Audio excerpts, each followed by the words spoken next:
uhaw na huwa yung ano, yung Puno. yung puno. O tsaka nyo po siya diligan. Kasi po, matigas po yun. Hindi nyo na po kayang basagin yun.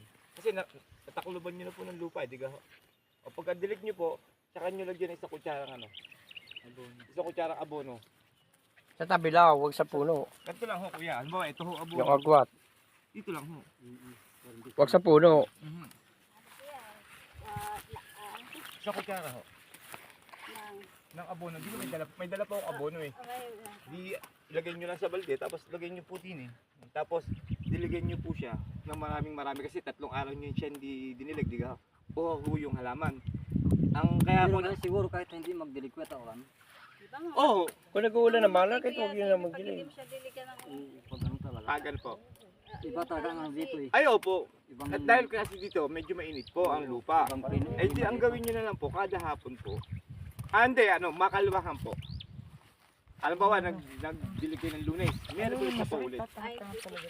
Hindi po, punong-puno naman po ang ano. Yung, Pag walang ulan po. hindi po, kuya, kahit po mainit yun, kasi meron pa naman pong ano yun eh, meron pang stock Pero sa kung ilalim. ganito lang tag-ulan na tag-ulan, hindi na